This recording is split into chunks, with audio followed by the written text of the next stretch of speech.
Scream Rain is Hazbin Hotel, Season 2, Episode 6. In it, Husk calls it quits, the girls try patching things up, and shenanigans ensue. The episode begins at Carmilla's factory, in which Vox is trying to apologize for what happened last time. I mean, come on, we even got Velvet in her leg joints. In an outfit and hair that's not quite respectless to say that she's sorry. Carmilla's not buying it, but Vox points out that heaven's coming, and she literally has Nifty's Atom Slayer on display. Plus, think of the children. So Carmilla reluctantly decides to build his weapon of mass destruction. Also, Zestial was hanging out in the corner. And yeah, Velvet didn't really mean it. How much for just fake an apology? So Vox tells her to stop messing up and know your place. Zestial's not happy about Carmilla. And she really isn't either, but she's got to think of her family because it's implied heavily that her husband was killed in the exterminations. Zesty says you're on your own then. Meanwhile, Vaggie's taking care of everything. Let this simmer, do not clean it, my dear Nifty. Alistair. I wonder if this is the jambalaya he's famous for. Our first look at Cherry's room, she built her own bombs and she's got an egg boy painted on the wall. Well, hey, at least this guy stayed. I guess he really had a breakthrough with Husk, unlike his friends the Pharaoh and Ant. And I guess they also gave up the old Voxtech TV and got the old one out of the basement. But then Vaggie sees that Carmilla's working with Vox. Voxtech loves women in STEM. And now for the weather. Cherry's had this alternate outfit for a few episodes, but this is our first time really looking at it, and it kind of just looks like she's running around in her underwear with a crop top, and a scrunchie keeping up her ponytail. Nifty's drinking a juice box while Charlie's hitting the hard stuff, apple juice, because she's still not seeing eyes to eye with Vaggie. And Husk has enough of this and quits, saying that Alistair's gone, so he's gone. Weird that Nifty has nothing to say about this. What about Angel? What about him? He's a grown-up. Doesn't need me. In the background, we see Nifty and Baxter playing patty cake. Fox keeps using Love's name in vain. My mom never wanted violence. She empowered sinners. Peaceful protests. There was no blood. So Vaggie and Charlie are going to talk to Carmilla, but they're not going to be happy about it. Well, now there's only 4 people left at the hotel, and one's a mad scientist, one's an anarchist that likes blowing stuff up, one doesn't even have a name, so process of elimination. What could possibly go wrong? Nifty, you're in charge. Rise, children. It's time. Literal trash bag center, and Husk goes to the magic cat. Welcome back, addicts. This is most definitely his former hideout when he was still an overlord, because, one, casino, magic cat, and everything's colored like him. Oh my fucking god, that was my fucking hell mortgage on my hell house!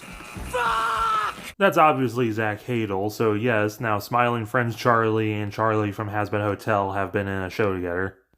This leads into the song Love in a Bottle, about Husk finding comfort in his old vices of alcohol and gambling. It's so glittery and amazing on the surface.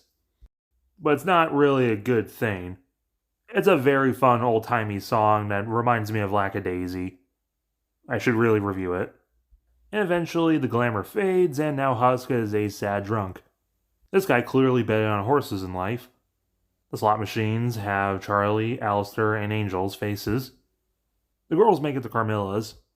I don't have time for this lesbian drama. What is it you want? They plead their case that they shouldn't work for Vox. Carmilla's face kind of explains it, that she feels conflicted, but she has to stand her ground. Because Carmilla has to protect her family, and she refuses to not be on the winning side, because she knows how heaven can be, which causes Vaggie to have some war flashbacks about one of her friends being disciplined and taken away. And then, of course, being cast out for daring to show mercy. Charlie tries defending, but Carmilla would rather be safe than sorry. Back with Husk. Not wasting my life working behind some bar. The bartender is not just a bunny, but he's also sliced in half. And on stage is a pretty lady with gorgeous legs and... Angel! Angel's been a drag queen since the pilot, but other than one reference and a bunch of posters in the background, this is our first time actually seeing them perform. Doing a full Jessica Rabbit routine to the song Losing Streak. They can imitate you, but they can't duplicate you, 'cause you got something special that makes me wanna taste you. I want it all day long, I'm addicted like it's wrong. Hyena, this guy has rabies, and Travis is there. It's kind of weird because Valentino doesn't seem like he would like that Angel's having a side hustle. Well, Husk seems into it. Wow, that was hot. Wait, does that make me gay? I'm not gay, am I? Meanwhile, Valentino's trying out some new talent, but Vox needs to borrow his old talent of Angel.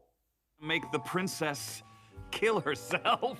Val feels like him and Vel haven't been gaining the spotlight, but Fox is like, don't worry about it, you'll have your time. Vel is getting pissed about it, and Alistair's just loving this, that Vox can't control his own minions. He tries using Hypnotize on Vel, but it doesn't work on him, presumably because he's an overlord. You know I can't understand you when you speak that island language. Hey, I'm from fucking Florida! Color bars on the TV, and that also means that just like his voice actor, Val is Puerto Rican. Back at the hotel when Nifty's let it gone to hell. Wait a minute. Fat Nuggets is eating Cherry's makeup.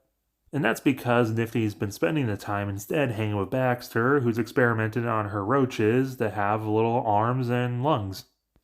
Vaggie goes to check on Charlie in her blanket fort. Apple kettle. Charlie tries apologizing for the recent events and even made a cake that Fat Nugget sat on, that the crew made. And Charlie's just sorry she's just been stressed out that everything's not going their way, everything's going Vox's way, Alistair's gone, Husk is gone, and... Shut up, you know that I love you, but that's enough of this spiral. Vaggie learned how to do song jump scares from Carmilla.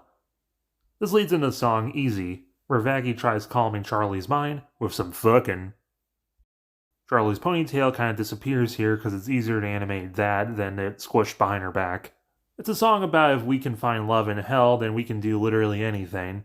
You found love in hell, the rest is easy, baby. I love this song. I love the message behind it. Stop dwelling on the negatives and realize that we have each other. The visual storytelling is incredibly nice. The music with it is fun. I just can't stop listening to it. And yes, this does confirm that Vaggie is the bottom. Back with Husk and Angel. I'm a man of many jobs. One of them being a woman.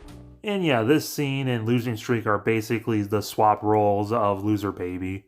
Not a bad thing at all. A lot of people do need that kind of insurance. It just feels incredibly real. Seeing Husk spiraling down into a negative side, and Angel has to help him with what he learned from Husk.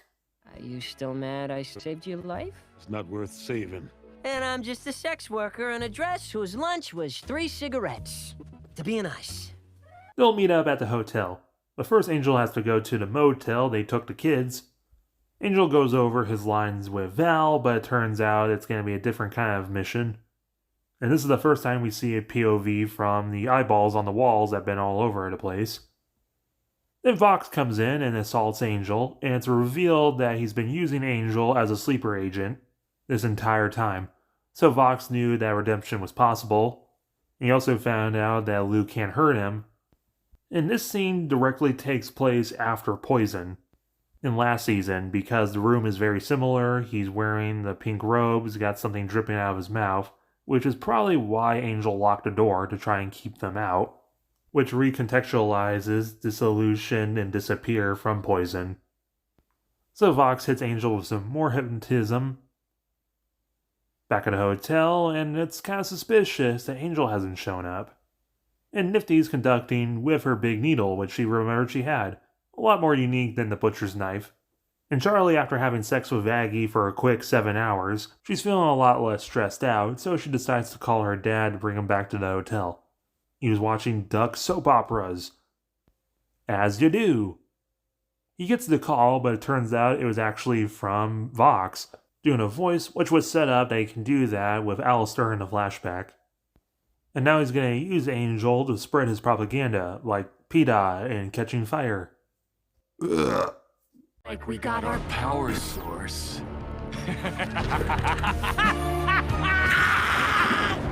The fuck? What the fuck was that? Love this episode. I really like seeing Angel being there for Husk. Carmilla has perfectly reasonable reasons to do what she does. Stuff with Charlie and Vaggie is incredibly well written, seeing them actually talk through the problems they're having with each other, unlike the V's. The twist of Angel is crazy, and the setup for the finale is insane. 10 out of 10. Let me know your comments and opinions down below, as well as hitting the like button, subscribe button, and hype it on mobile.